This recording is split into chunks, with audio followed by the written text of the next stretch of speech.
Hello, my name is Cyrus Wittig, and this is my virtual presentation for Dr. Kanyiba's Research in Sport and Physical Activity class taking place in fall semester of 2018. Again, my virtual presentation for my larger presentation, my in-person presentation that will be conducted a little later this week.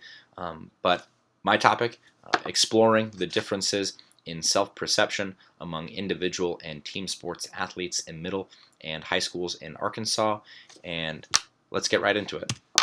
My study, as all my colleagues were, based on an original research article. Mine came from the University of Serbia, was entitled "The Differences in Self-Perception of Adolescents in Relation to the Affiliation of the Individual or Collective Sports." So basically my original article took a handful of participants and saw how their self-perception was changed by whether or not they participated in team and individual sports. Complementary. I had two complementary studies really that kind of laid the groundwork, laid the foundation for my semester's worth of research. One was actually came from the same university with some of the same researchers.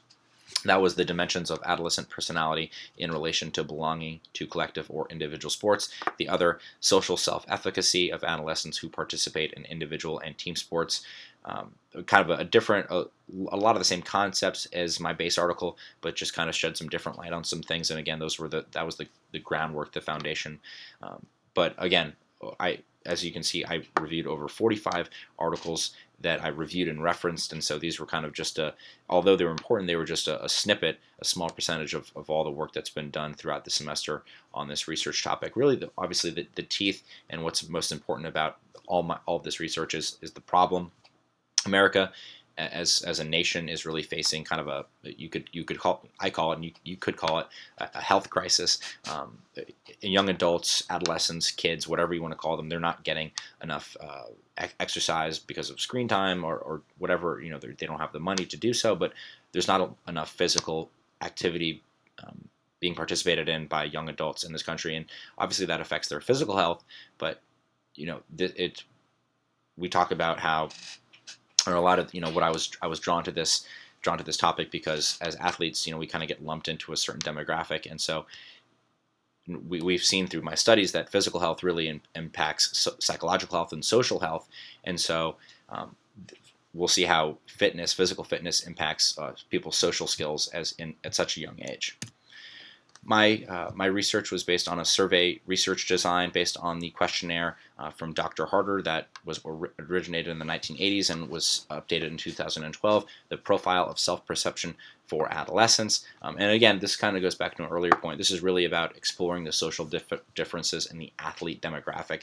Again, as an athlete myself, we kind of get lumped in as one big group. Football players, soccer players, tennis players, swimmers, divers, tennis, I named some team sports, named some individual sports, but as athletes, we tend to get just grouped into one larger demographic. Oh, they think the same, they act the same, they behave the same. They perceive themselves the same. But we're going to see through, and one of my goals through this research is to kind of break down that myth and show how different athletes in different sports perceive themselves. And again, we'll see that through the questionnaire from Dr. Harder. Purpose of the study, again, to examine and evaluate social differences in self-perception across grade level, grades being 7 to 12, gender being male and female, and school location being urban and rural. Grade levels we'll talk about a little bit later. Kind of a wide breadth of grades because whether you're in 7th grade or whether you're in 12th grade or somewhere in between, your social differences across that timeline, if you want to call it that, can change, as can your social differences across gender and school location. With women and men sometimes have different values. People of different ages have different values, and all that combines to create a social self-perception. So that's what we're going to see throughout the different topics, or different, subsets of the larger study. The location of the study, it will take place in one county in south central Arkansas, 3 schools selected due to a few reasons. Kind of the background where I end up getting these 3 schools is I spoke to a few, I had a little bit of a background in news in Arkansas, so built up some relationships with athletic directors and administrators across the state, and kind of just brainstorming and talking to a few people, obviously not about specifics, came up with 3 schools that I thought would kind of come up with a good balance of some similar enrollment numbers and differences in urban and rural placement. Obviously, both schools are going to have male and female students, and obviously both school groups are going to have the same grades, so those kind of stay the same. But again, looking for the difference in urban and rural placement. Again, cost of traveling, don't get paid much as a graduate assistant, so cost of traveling will be important to look at. And then obviously my place of residence is, I'm a worker bee and a student bee, so have to be close to my relatively close to my place of residence to make sure I can kind of get around, and also kind of take care of what I need to be doing in terms of my studies and my main work at Henderson State. Participants, again, student athletes aged 11 to 17 enrolled in middle school and high schools in South Central Arkansas. Age is so imperative in this study. Age can, obviously talk about, think, oh, when I was a teenager, I used to have such different perceptions of the world, but actually a lot of studies find that really people's perceptions of themselves really start in these ages and don't really change as people reach adulthood. So it's really going to be interesting to see how these participants view themselves as young adults, because as I said, those perceptions probably will last, or will not really fluctuate as much as you might think as these men and women reach adulthood. Target population 450.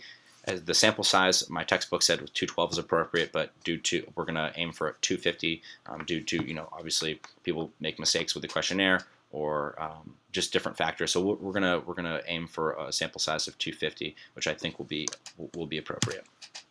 Variables and questionnaire. The dependent variable is the mean responses to the profile of self-perception for adolescents questionnaire. 45 items on the questionnaire using a 4-point Likert scale, 1 being the minimum competence and 4 being the maximum competence. And we'll have 3 independent variables: gender, men and women, type of sport, individual and team. Again, baseball being a team sport example, and tennis being an individual sport example, golf being an individual sport example, football being a team example, and then the grade level of athletes. So we're going to see how the dependent variable interacts with the independent variable across those 3 kind of subsets of the research. Data will be analyzed using IBM statistics, SPSS version 23. 3-way ANOVA will be conducted. Again, gender, type of sport, and grade level. We'll have a post hoc analysis, and the results of the study will be presented in tables, figures, charts, and graphs. Finally, references, kind of going back to my original slide. That middle reference is my base article, Korolev, Matic, Popovich, Obradovich, Stacic, and Sobat. And then the top and bottom were my complementary articles that really, again, laid the groundwork and the foundation for this study. Overall, reviewed 45 articles for this research. It was a lot to look at, but I learned so much during breaking down all these articles, and they've served me really well in understanding my topic more fully. But again, the middle reference, just wanted to put that on the back of the presentation, is my base article, and the top 2 are my complementary articles. That wraps things up for my presentation. Again, look forward to doing this in person again in a few days' time. I appreciate you taking the time to view this, and I appreciate all your help over the course of the semester. Thank you again, and I hope you enjoyed the brief presentation. Thanks.